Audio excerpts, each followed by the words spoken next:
You want some common sense? Here it is. And I want to quote directly from a transcript. You'll understand why I'm saying that in a second.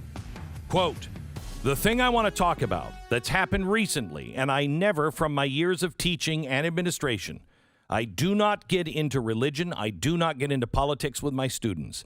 It's not that I don't or I'm not involved in them. I'm deeply involved in them. But that is my belief. My belief is that those things should reflect your values, and your values you should get from your parents.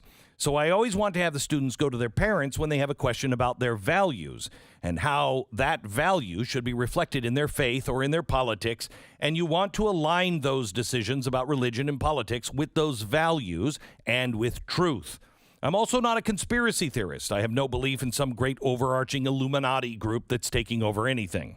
But some stuff has happened last weekend. Now, this was in January 11th. That I have some problems with that I think affect you. And I want you to help. I want to help you think about them. I'm not going to tell you what to think. I just want to help you think. And no, it's not about the Capitol riots. That was ignorance at the highest levels. I don't know too many people who are going to be okay with what happened.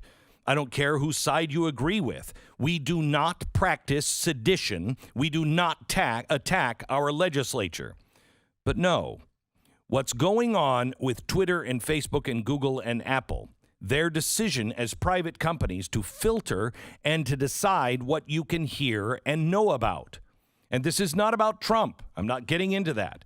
This is about speech. Because there have been times in American history where a small group of people decided what you can and cannot hear. Think about McCarthyism.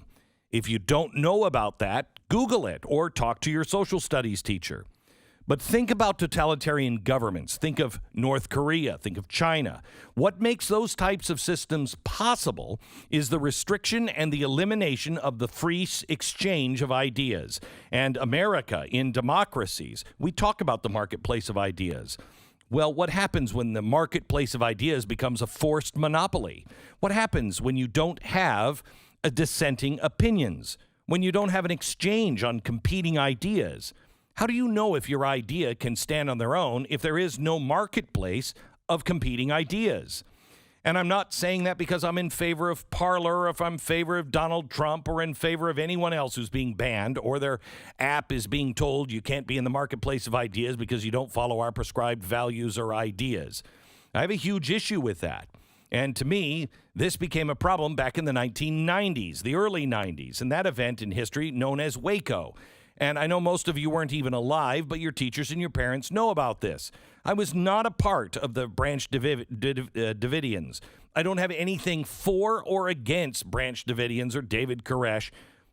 But what happened, because of what happened there, it was a religious group in Waco, Texas, that some folks thought was a little odd, and the government decided that they needed to go in and check them out. And, of course, they were doing some things that most people would have thought a little outside the norm or maybe way outside the norm. But that's not the point. The point was that a group of people decided that somebody who disagreed, who thought differently or looked differently from them, needed to be filtered, needed to be reined in, needed to be controlled by someone else. Well, that was a religious group, and I belong to a religious group. What happens if one day a different group of people thinks that my religion is different or funny or should be brought under control or should be filtered? Take that into speech. Maybe right now I'm in the norm. Maybe right now my speech is not too outlandish or too crazy. You might disagree, but I'm not espousing violence, racism, sexism, or anything else that as a culture we deem inappropriate. But what if a different group comes into power that no longer likes what I have to say or how I think? Or if they begin to think that I'm extreme? At some point, any time we allow any group of people to tell another group of people, you can't think this, you can't say this, you can't write this, and you can't go to places where it's talked about, that is one step away from now what is happening to you. Because right now, it may be the ideas that you value are shared by people who are in power and filtering those people who are not in power. But just in one election, one moment away, and it can be flipped. I'm only getting into this because you as a young person, this is your future.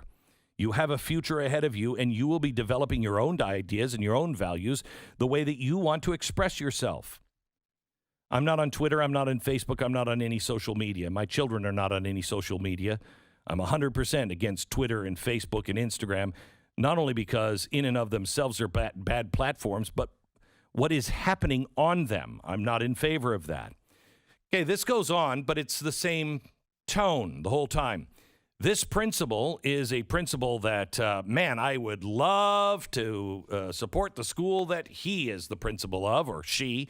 It actually turns out to be a he. It is, do I even have the name of the, no. It's Barton Thorne.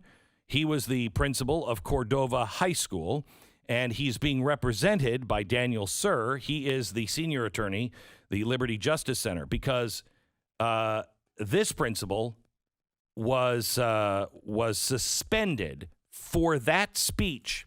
He's now suing. Welcome to the program, Daniel Suhr. Good morning, Glenn. Great to be with you. Great to have you. Tell me what happened in this school in Tennessee. Yeah, Glenn, this is one of the most blatant examples of cancel culture we have seen in our country to date. And, you just read the transcript of what Principal Thorne said. The irony here is that he was warning his students about the dangers of cancel culture and the importance of free speech. And he's the one who ends up getting canceled as his school administrators react to that speech by putting him on leave, suspending him from his job, kicking him out of his school building for 7 weeks. And he doesn't actually get back to doing the job he loves with students until he has to sue them. And it's just wrong. Okay, so why did they kick him out? So the school district kicked him out for talking about basic civics, right? The administrators at the district heard that message that you just read, and they called it unfortunate. They said it didn't represent the values of their public school system. What? And they kicked him out of the school building. What does it? Listen to the rest of this. McCarthyism and all what happened. How many people lost their jobs, their lives even, because of association or because of thoughts that they may have had or just wonderings? Can we not wonder anymore about things? I want you to think about it and talk to your parents about it. If you trust your teacher, talk to your teacher about it. Be aware, be in the loop as far as what's going on. And not whether or not you agree or disagree with the people being filtered, but this can happen to you one day. Can it? And think about it. And just remember, the power is in our choices. We choose our actions, but not our consequences. Make wise choices and have a great week. What part of the principles do they not agree with? It's crazy, Glenn, right? This is what public education has come to, where if you talk about liberal orthodoxy in your classroom, if you champion the Black Lives Matter or other parts of the liberal agenda, you're just fine. But if you say something as non-controversial as free speech is important, think for yourselves, have respectful conversations with people you disagree with, watch out, because they're coming for your job. Like, that's what happened here. Daniel, how confident are you that this case can be won and a profound message can be sent? So this is about the Constitution, Glenn, right? This is a fight fundamentally for free speech in a free society.